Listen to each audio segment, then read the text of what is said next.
Welcome back to the channel, friends. It's a blessing to have you here again as we continue to explore the deepest roots of our spiritual life and Buddhist practice. Today's episode dives into a subject that nearly every practitioner encounters on their path: vows. Specifically, the question that many ask, whether silently or aloud, is making a vow enough? If I vow to be better, to follow the path, to save all beings, does that alone bring results?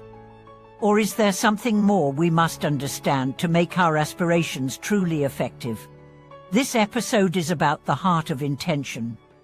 It's about the difference between words that fade and vows that transform. It's about how to move from surface-level recitation to deep, life-changing sincerity. In Buddhism, vows are not mere words. They are commitments, seeds of transformation. Whether it's the Bodhisattva vow to save all beings, or a personal vow to quit harmful habits or live with greater compassion, these declarations shape our direction. But too often, we treat them like New Year's resolutions, spoken with hope, forgotten with time. Why? Because they don't reach the heart. They remain in the mind, in the mouth, in the routine of ritual. But for a vow to change karma, it must touch the core. It must move the soul. Let's begin with a story. There was once a practitioner named Leon who recited the vow, "Sentient beings are innumerable, but I vow to save them all." Every morning, she did it with discipline. She bowed, she chanted, she offered incense. But in her daily life, she found herself impatient, judgmental, and easily angered. One day, in frustration, she asked her teacher, "Why do I feel no change?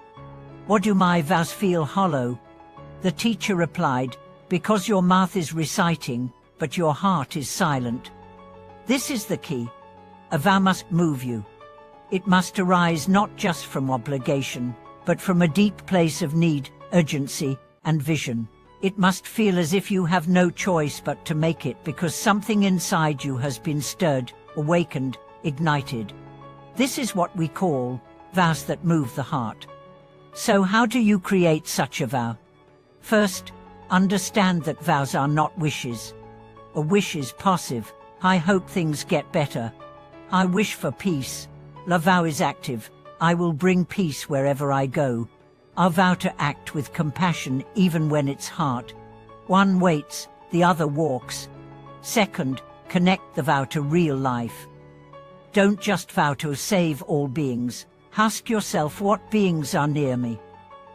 My family, my co-workers, the person on the street I ignore. Begin there.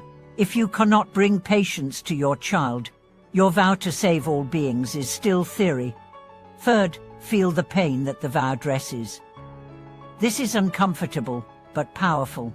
If you vow to overcome anger, feel the damage anger has done in your life. See the faces you've hurt. Let the sorrow break you open. Then make the vow, not from guilt, but from clarity. From the desire to stop causing pain. Fourth, make your vow every day. Not just in ceremony, but in action. The vow is the North Star. Each morning you realign. Each evening you reflect, not with judgment, but with honesty. Let's go deeper into why some vows seem ineffective. It's not because the words are wrong. It's because the commitment lacks heat. In Buddhist texts, there's a phrase, vows made as if your hair were on fire. Imagine your head is burning. Would you hesitate? Would you recite lazily? Oh, you'd move with urgency. That's how we must vow. Not because we fear hell, not because we crave heaven, but because we've seen the truth of suffering. And we cannot rest until we bring light. In the teachings of Earth Store Bodhisattva, we hear this vow, not until all hells are emptied will I become a Buddha. Not until all beings are saved will I rest. This is not poetry. This is resolve. This is compassion so vast it becomes identity. So, ask yourself, what is your hair on fire vow? Is it to stop hurting yourself with self-hate? To forgive someone you've held bitterness toward? to finally live your truth, to bring kindness into your work, to chant the Buddha's name with every breath. Write it down, speak it aloud, make it real. But even with strong vows, there's another obstacle, forgetfulness. We mean well, but life pulls us. Busyness, distraction, old habits, they erode our vow's edge. That's why we must return. Again and again. Vow, practice, reflect, repeat. Some teachers recommend touching your vow every hour, just a breath, a whisper, I remember. Others wear a string or bead as a physical reminder. Do whatever it takes. And now, we must talk about doubt. Many people vow with sincerity but wonder, will I succeed? What if I fail? What if I'm not worthy? Here is the truth. You will fail. Not once, but often. But failure is not the end. Forgetting is not betrayal. Falling is not the opposite of vow, it is part of its path. Each time you fall and rise, your vow deepens. Each time you forget and remember, your sincerity grows. Each time you break your word but come back to it, your practice matures. Do not measure your vow by perfection. Measure it by perseverance. There's also a beautiful teaching from Zen. The vow is not something you peep. It's something that keeps you. Let that land. Your vow is the container, the compass, the anchor. Even when storms come, it holds you. So if your vow is to chant daily, and you miss a day, come back. If your vow is to love fiercely, and you speak harshly, apologize and recommit. If your vow is to save beings, and you feel overwhelmed, save one, then another. This is the path. Now let's discuss collective vows. Sometimes, the most powerful vows are not made alone, they are shared. When a group commits together to study, to meditate, to serve, the vow becomes a field, a magnet, a force. Find a sanha, share your vows, witness theirs, let your hearts rise together.